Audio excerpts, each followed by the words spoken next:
inferior, ¿cierto? Aprendimos maxilar inferior, aprendimos el tema de cuatro, ¿okay? Y se clasifican dentro de este grupo músculos de la masticación porque efectivamente tienen como función principal eh, el cierre y apertura de la cavidad bucal, ¿no? Este cierre y apertura de la cavidad bucal obviamente se interpreta como un acto tanto para masticar, también como para emitir sonidos, ¿cierto? Emitir palabras, emitir y articular palabras como tal.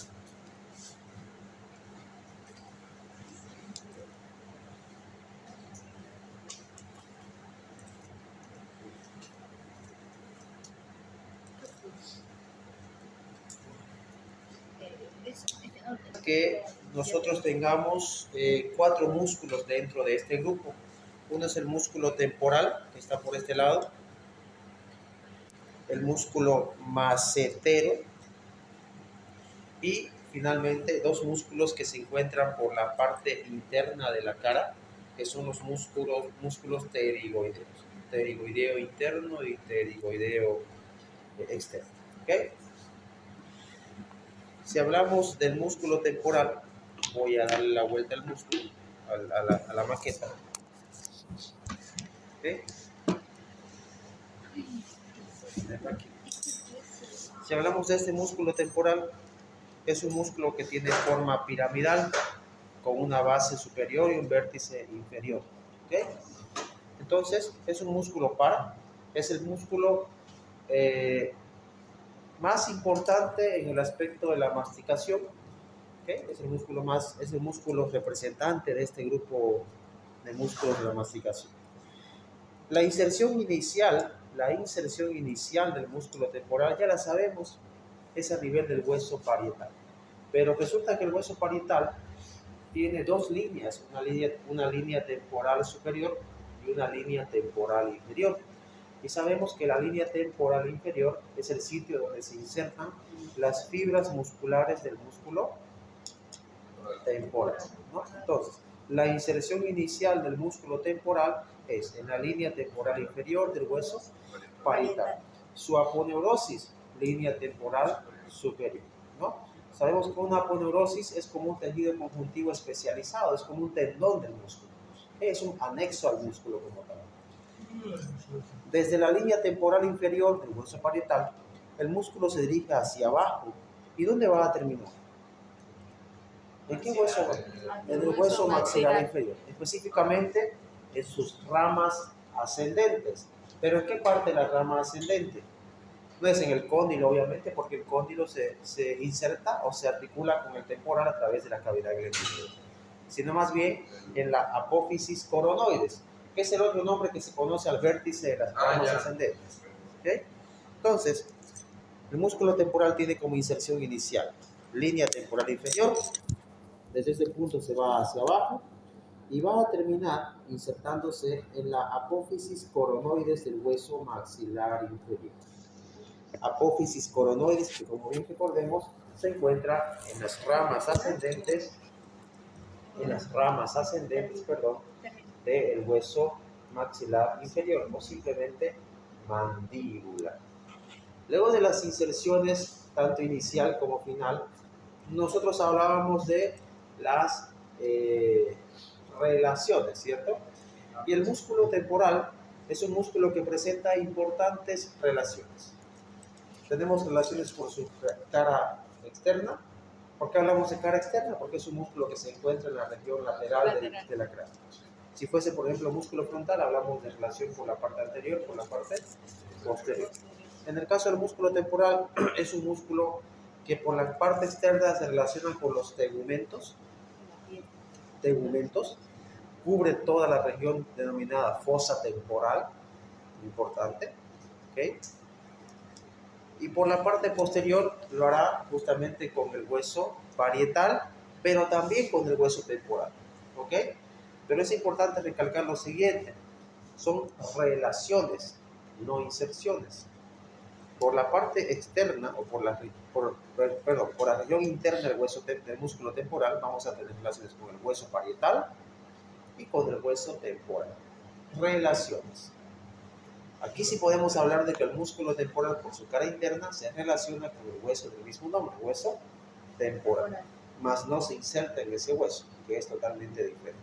Y por la región externa, por la cara externa, va a estar relacionado con los tegumentos, ¿no? Ahora bien, no solamente es importante este aspecto, sino que también el músculo temporal va a tener una importante relación con una arteria que se conoce como arteria temporal. ¿Se acuerdan de arteria temporal, el hueso temporal?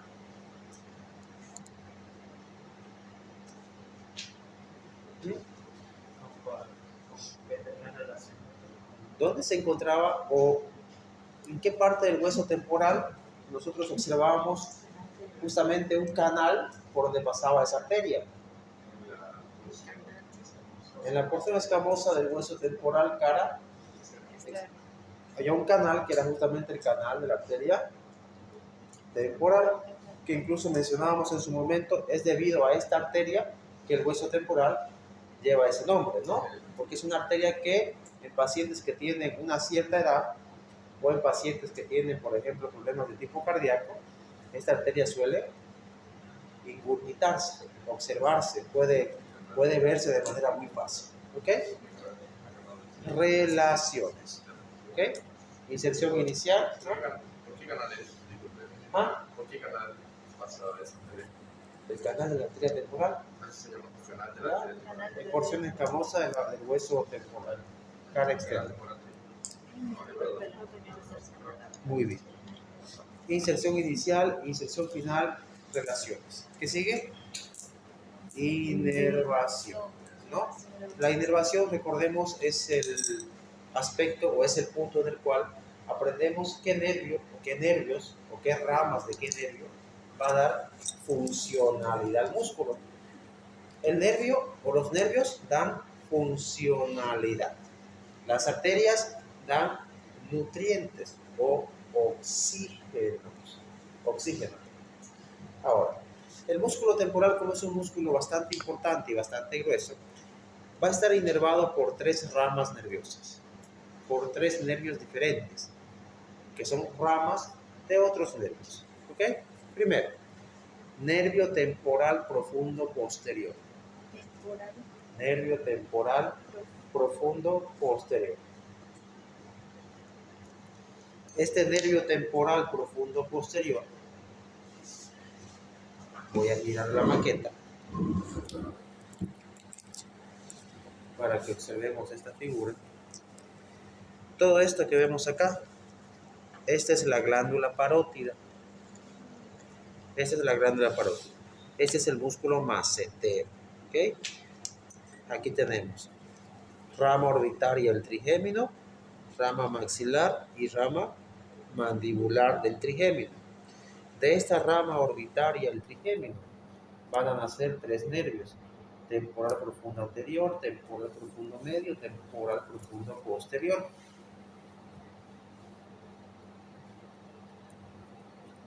El nervio temporal profundo posterior, a su vez, es rama del nervio temporomaceterino.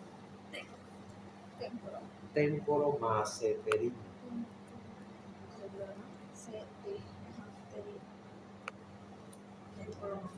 Es el temporal del Temporal profundo anterior, temporal profundo medio, temporal profundo posterior. Es el temporal del macetero. El temporal profundo posterior, a su vez, es rama del nervio temporomaceterino. Interesante, ¿no? El nervio temporal profundo medio, que también va a inervar al músculo temporal, a su vez, es rama del nervio temporal profundo. Y el nervio temporal Anterior. profundo anterior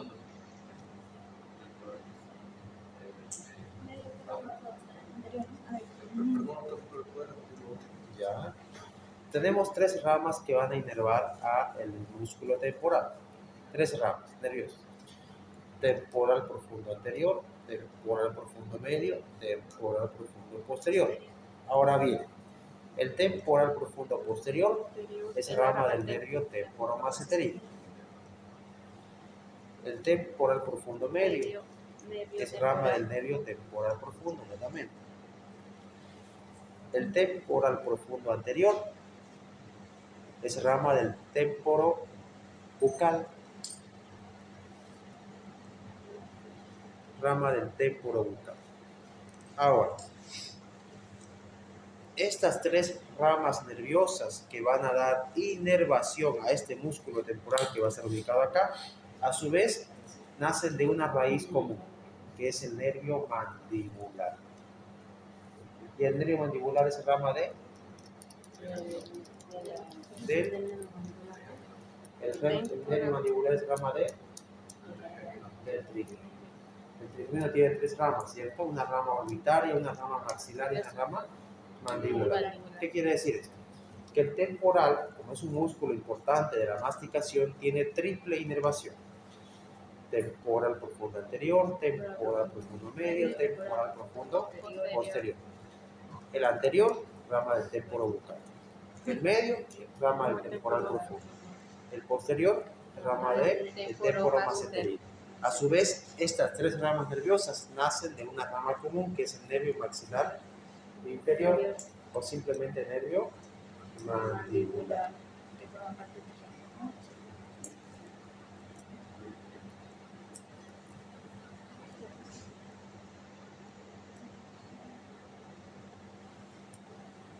¿Hasta ahí todo bien? Muy bien.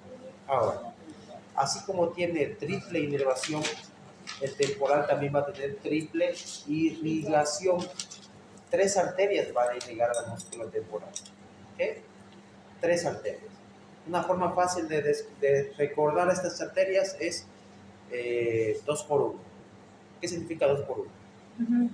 La arteria temporal profunda anterior y la arteria temporal profunda posterior, ambas irrigan al temporal. La temporal profunda anterior y la temporal profunda posterior, ambas son arterias que irrigan al músculo temporal. ¿Y por qué digo 2 por 1? Porque ambas arterias son ramas de la arteria maxilar interna. ¿Okay? Ambas arterias nacen de la arteria maxilar interna. Por eso digo 2 por 1. ¿Okay? Dos arterias que nacen de una sola. La temporal profunda anterior y la temporal profunda posterior. Arterias, ojo, no confundir el músculo temporal porque los nervios llevan exactamente el mismo nombre. Nervio temporal profundo anterior y la arteria es arteria temporal profunda anterior. Entonces, la arteria temporal profunda anterior y la arteria temporal profunda posterior, ambas ramas de la arteria maxilar interna. ¿Okay? Ambas. Ahora, la arteria temporal profunda media, que es otra arteria que va a irrigar al músculo temporal, a su vez es rama de la arteria carótida. ¿Okay? Esta arteria carótida me va a dar una rama que se conoce como arteria temporal superficial. ¿Okay? Repito, la arteria temporal profunda media es rama de la carótida, que a su vez me da una rama que se conoce como arteria temporal superficial. Triple irrigación, triple inervación. ¿Ok? Si no logran escribir algo, en la presentación está exactamente lo mismo. Obviamente un poco más desarrollado. Yo lo estoy resumiendo. Bueno, pero ahí van a poder, inclusive con un dibujo, con una imagen, para poder más o menos ubicarse en tiempo y espacio. Entonces, el temporal es un músculo que tiene triple inervación, triple irrigación. Importante, punto muy importante a recalcar, el tema de los nervios y las arterias. Ambos llevan exactamente el mismo nombre. Entonces, por ejemplo, no hay que confundirse. ¿De quién es rama la arteria temporal profunda anterior? De la rama temporobucal. Ese es el nervio temporal profundo anterior. ¿Okay? Lo mismo. ¿De quién es rama el nervio temporal profundo medio? No pueden decir de la carótida o de la temporal superficial. No, esa es la arteria temporal. ¿Entiende, Catherine? No. ¿No entiendes, cierto? Está perdida en tiempo y espacio. Muy bien. Bueno, inserción inicial, inserción final, relaciones, inervación, irrigación. ¿Cuál será la acción del músculo temporal como tal? Que es el apartado quizás más relevante respecto al músculo. Bueno, ya lo habíamos adelantado en su momento el día viernes cuando hablábamos del maxilar inferior. El músculo temporal como tal tiene la función o la acción de elevar y descender el hueso mandibular, ¿cierto?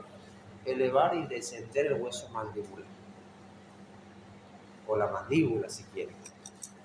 Lo que a su vez también se interpreta como un acto de masticación y para emitir palabras o para reproducir palabras, ¿cierto?